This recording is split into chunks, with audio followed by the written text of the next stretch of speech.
हाय, hello, नमस्कार प्रेक्षकांनो. आजचा लग्नानंतर होईल प्रेम ह्या मालिकेमध्ये काव्याने व स्वाती आणि रम्याचा पूर्ण प्लॅन फ्लॉप केलेला असतो. आपण बघणार आहोत की पार्थची प्रेस कॉन्फरन्स चालू असते. त्यातला एक पत्रकार पार्थला नको ते प्रश्न विचारतो.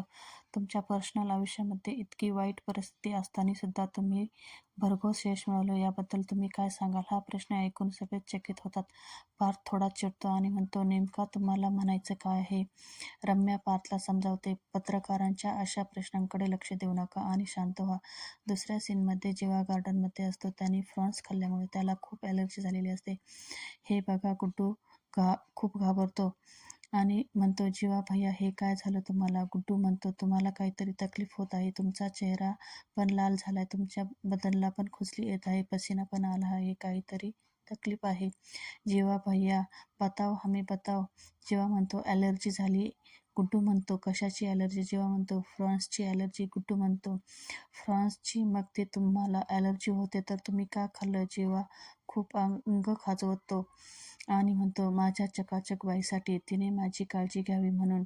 गुड्डू म्हणतो, पागल हो गए हो क्या जेवा भैया?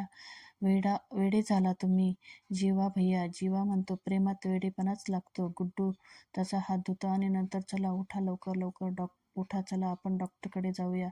जेव्हा म्हणतो, नाही नाही, नंदिनीच माझी डॉक्टर आहे, मी तिच्याकडनंच औषध घेणार. गुड्डू म्हणतो, अरे जीवा भैया, काहे जिद करते हो? गुड्डू म्हणतो, नंदिनी भाऊजींना समजलं तर ते मला ओरडतील. जीवा भैया. जेव्हा म्हणतो, नंदिनीला कळवायला हवं मी तिच्या प्रेमात किती वेडा आहे ते. गुड्डू म्हणतो, हे जीवा भैया, तुम्ही असं नाही ऐकणार, मी लावतो भाऊजींना फोन. गुड्डू नंदिनीला फोन करतो. नंदिनी फोनवर, हॅलो नंदिनी, एवढे हायपर का झालाय? काय झालंय? जेव्हा म्हणतो, भाऊजी, ते जीवा भैयाने फ्रॉन्स खाल्ल्यामुळे त्यांना ॲलर्जी झाली आहे. नंदिनी म्हणते, काय काय सांगताय तुम्ही? मी लगेच निघते, तुम्ही ताबडतोब डॉक्टरांना फोन करा. मी निघालेच आणि नंदिनी थांबते. तिला आठवते, जीवा प्रत्येक वेळेस काहीतरी नाटक करतो. गुड्डू म्हणतो, भाऊजी तुम्ही येत आहे ना? नंदिनी म्हणते, तुमच्या जीवा भैयाची ट्रिक लक्षात आली आहे. माझ्या लांडगा आला रे आला सारखं करायचं आणि सगळ्यांना मूर्ख बनवायचं. ह्या वेळी मी मूर्ख बनणार नाही. सांगून टाका त्यांना, त्यांनी फ्रॉन्स खाल्ल्याचं नाटक करून मी त्यांच्या काळजीने मागे मागे येणार नाही. गुड्डू म्हणतो नंदिनीला, जीवाभाईंना खूप तकलीफ होत आहे, तुम्ही जल्दी या. नंदिनी रागाने फोन ठेवून देते. गुड्डू बिचारा हतबल होतो. नंदिनी फोन ठेवून देते म्हणून जेव्हा गुड्डूला म्हणतो, काय झालं, येत आहे की नंदिनी? गुड्डू म्हणतो, नाही जेव्हा भैया, त्यांना वाटत आहे की तुम्ही नाटक करत आहात. गुड्डू म्हणतो, जीवा भैया तुम्ही काळजी करू नका, मी तुम्हाला दवाखान्यात घेऊन जातो. गुड्डू घराकडे पळत जातो. दरवाजा वाजवतो. नंदिनीचे वडील दरवाजा उघडतात. इकडे जीवाला चक्कर येते आणि तो खाली पडतो. गुड्डू खूप मोठ्याने ओरडतो. दुसऱ्या सीनमध्ये पत्रकार पार्थला म्हणतो, तुमच्या आयुष्यात तुमचा भाऊ आणि तुमची बायको ह्या दोघांनी मिळून तुमचा विश्वासघात करून सुद्धा तुम्ही एवढे सगळं अचीव केलं आहे. ग्रेट आहात तुम्ही. आजच्या पिढीचे रोल मॉडेल तुम्ही होऊ शकतात असं मला वाटतं. रम्या तिच्या आईकडे बघते व स्वात्या तिला डोळ्यांनी खुणवतात, हे मीच केलं आहे म्हणून. पार्थ म्हणतो, तुम्ही कौतुक करत आहात की माझा अपमान? रिपोर्टर म्हणतो, नाही नाही साहेब, तुम्ही गैरसमज करून घेऊ नका, मी फक्त बातमीदारांचं कर्तव्य करत आहे. म्हणजे बघा ना, बायको पाठीशी नसताना सुद्धा शांत राहून भरघोस यश कसं मिळवायचं, याबद्दल तुम्ही आमच्या प्रेक्षकांना मार्गदर्शन केलं तर खूप बरं होईल. पार्थ चिडणार तेवढ्यात काव्या तिकडून म्हणते, कोण म्हणतं मी पार्थ देशमुखांच्या पाठीशी उभी नाही? काव्याला तेथे बघून पार्थ आणि स्वात्या आणि रम्या आश्चर्यचकित होतात. काव्या खूप सुंदर दिसत असते. रम्या म्हणते की ही इथं काय करते? व स्वात्या म्हणते, रम्या थांब, मुकाट्याने इथेच थांब, ही माझ्या प्लॅनचा भाग नव्हती पण ती इथं आली आहे, बरं झालं. रम्या म्हणते, काय बोलती आई? व स्वात्या, थोडीशी शांत थांब ना तू, आत्ता ही आली आहे ना, तर पार्थ राहील बाजूला आणि हे सगळे पत्रकार आहे ना, ते काव्यावर तुटून पडतील आणि शेवटी काव्य आहे ती किती वेळ शांत बसेल? थोड्या वेळाने राग येईलच ना, भडकेल आणि मग खरी मज्जा येईल. त्यामुळे इथेच थांब, कुठे जाऊ नको. काव्या पार्थजवळ येते. फोटोग्राफर त्यांचे फोटो काढत असतात. काव्या पार्थचा हात हातात घेते आणि म्हणते, कोण म्हणतं मी पार्थ देशमुखांच्या पाठीशी नाही आहे? कोण बोललं तुम्हाला सांगा? दुसऱ्या सीनमध्ये गुड्डू जीवाभैयाच्या तोंडावर पाणी टाकतो आणि म्हणतो, जीवा भैया उठा उठा, डोळे उघड्या, मी तुम्हाला दवाखान्यात घेऊन जातो. गुड्डू म्हणतो, अरे पगला गए हो क्या जीवा भैया, इथं तुमची जान जा रही है और आप नंदिनी नंदिनी कर रहे हो. गुड्डू म्हणतो, कसम जेव्हा भैया, मी तुम्हाला काही होऊ देणार नाही, तुम्ही थांबा, मी आलो जाऊन. जेव्हाचं आपलं चालूच असतं, नंदिनी पाहिजे, नंदिनी. मला गुड्डू बेल वाजवतो. नंदिनीचे वडील दरवाजा उघडतात. नंदिनीचे वडील म्हणतात, अरे काय आहे, का बेल वाजवतो सारखा? गुड्डू म्हणतो, ते जेव्हा भैया आहे ना. तर नंदिनीचे वडील लगेच म्हणतात, त्याचं कौतुक मला सांगू नको. गुड्डू म्हणतो, मी तुमच्या पाया पडतो मालिक, ते खरंच खूप तकलीफमध्ये आहे, त्यांच्या पोटामध्ये दुखते. नंदिनीचे वडील चिडतात आणि म्हणतात, बंद करा रे तुमची रोजची नाटकं, नुसते उपद्व्याप, ते खोटं सुद्धा आहे, त्याला काही झालेलं नसणार हे आहे माहीत आहे मला. त्याला म्हणावा, तुझाच आम्हाला त्रास होत आहे, एकदाचा आमच्या आयुष्यातून जा बाबा. नंदिनीचे वडील दरवाजा लावून घेतात. गुड्डू म्हणतो, मी खोटं नाही बोलत, माझं ऐका ना. जेव्हा भैया खरंच तकलीफमध्ये आहे, हे भगवान. दुसऱ्या सीनमध्ये पत्रकार काव्याला विचारतात, तुम्ही काय म्हणतात? मी मिसेस काव्या पार देशमुख. पत्रकार म्हणतो, अच्छा तुम्हीच का काव्या पार देशमुख? यांच्या धाकट्या भावांशी संबंध ठेवणाऱ्या शोभत नाही तुम्हाला? पार्थ चिडून पत्रकारांना म्हणतो, माइंड युअर लँग्वेज. काव्या पार्थला डोळ्याने इशारा करते आणि म्हणते, चिडू नका काव्या. मिस्टर राऊत कसं आहे ना? एखाद्या महिलेला असा प्रश्न विचारणं एका पत्रकार म्हणून तुम्हाला शोभत नाही? आणि एका स्त्रीशी कसं बोलायचे याचेही धडे आम्ही मीडियाला द्यायचे का? दुसरं पत्रकार म्हणतो, पण हे खरं आहे की नाही? काव्या म्हणते, हे बघा, आता ह्या घडीला हेच सत्य आहे की माझ्या नवऱ्याने भरघोस यश मिळवले आहे. पार्थ विक्रम देशमुख यांना एक अत्यंत मानाचा पुरस्कार मिळाला. मी आत्ता जे केलं नाही त्यापेक्षा त्यांनी आत्ता जे केले त्यावर फोकस करूया ना, का आपण त्याबद्दल बोलूया? दुसरा एक रिपोर्टर आहे, अहो तसं नाही मॅडम, 16 डिसेंबरला तुमच्या घरी जे काही झालं त्याचे व्हिडिओ व्हायरल झाले आहेत. काव्या म्हणते, क्या बात है.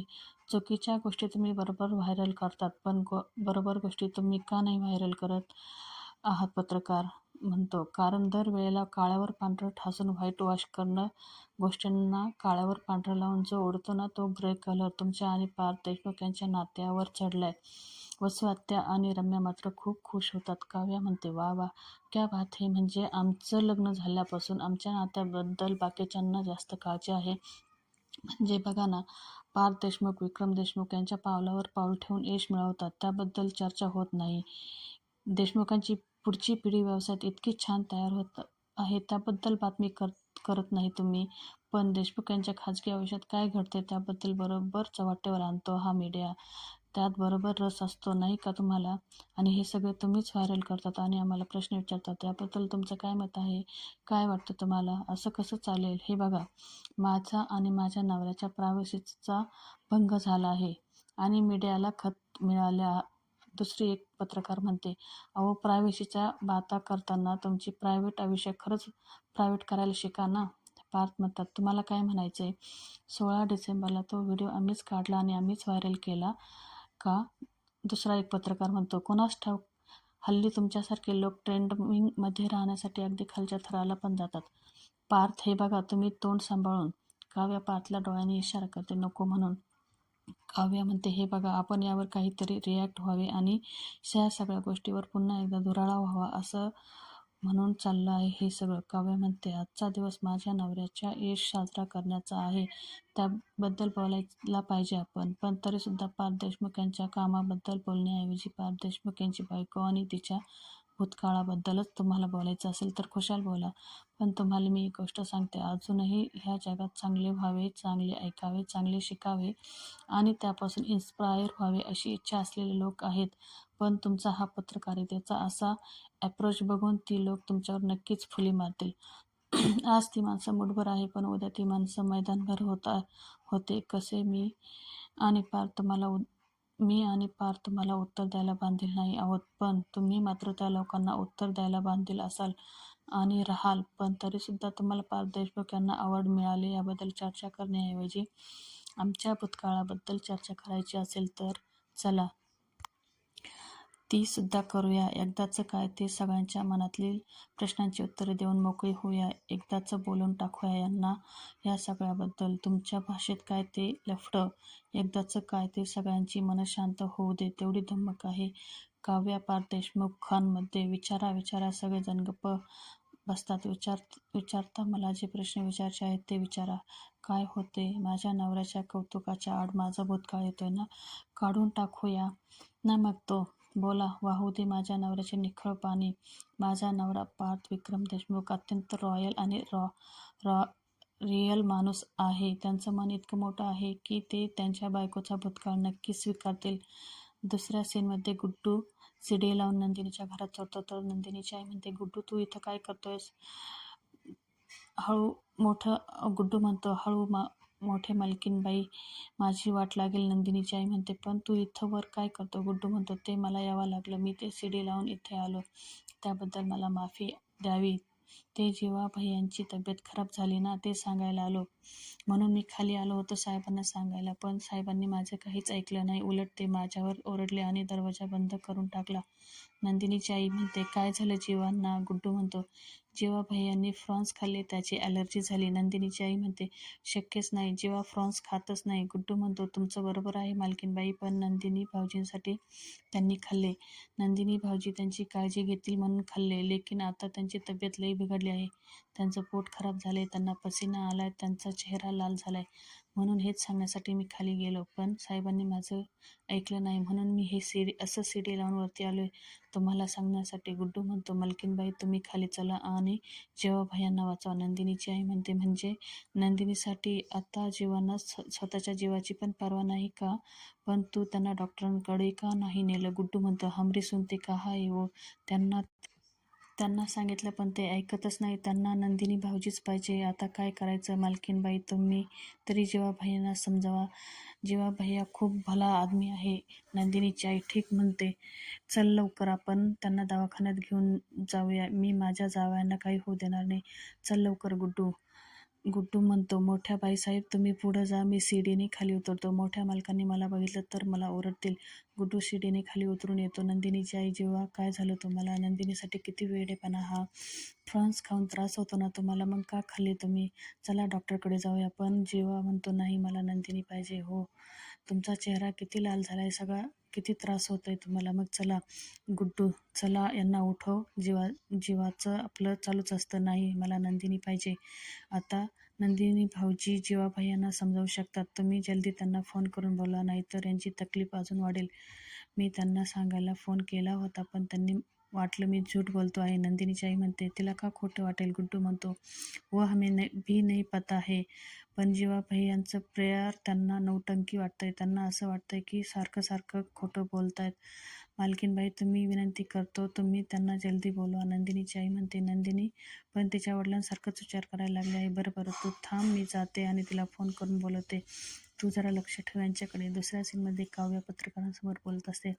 2 कारणं आहेत. त्याचं एक कारण तो भूतकाळ आहे आणि दुसरं कारण वर्तमान आणि भविष्य हे आहे की त्यांच्या बायकोचं त्यांच्यावर नितांत प्रेम आहे ना. प्रेम करण्यामध्ये हे माझ्या पुढं होते, खूप पुढं होते. पण कधीच त्यांनी मला फरफटत तेथे नेले नाही. पण आता मनाने मी त्यांच्या पुढे गेले आहे. पण हरकत नाही, मी वाट बघेन त्यांची. त्यांच्याकडूनच तर शिकले आहे वाट बघण्याचं. मी पार्थ देशमुख यांचं माझ्यावर प्रचंड प्रेम आहे. त्याचा खूप आनंद आहे मला. आणि मला ह्या गोष्टीचा अभिमान आहे की माझे पार्थ देशमुख यावर खूप प्रेम आहे. आज माझ्या नवऱ्याच्या कर्तृत्वाचा दिवस आहे. आणि काव्यावरचा हात हातात घेऊन किस करते. उद्याच्या भागात आपण बघणार आहोत की नंदिनी जेवायला म्हणते असते, फ्रॉन्स खाऊन ॲलर्जी होते तरी तुम्ही फ्रॉन्स खाल्ले. गुड्डू येतो आणि म्हणतो, एकही रिक्षा थांबत नाही. आपण जेव्हा भैयांना दवाखान्यात कसे घेऊन जाणार? नंदिनी म्हणते, डार्लिंग घेऊन जाईल. आजवर लोकांनी पसाऱ्यावाल्याचं प्रेम बघितलं, पण आता चकाचक बाईचा वेडेपणा बघते. पुढील दुसऱ्या सीनमध्ये रिपोर्टर पार्थला म्हणतो, पार्थ तुमच्या धाकट्या भावाचा आणि यांचा फोटो. पार्थ चिरून ओढतो, इनफ. तुम्हाला जर आवडबद्दल प्रश्न विचारायचे असेल तर ते विचारा. काव्याबद्दल एकही वेडावाकडा प्रश्न मी ऐकून घेणार नाही, कारण त्या माझी बायको आहेत.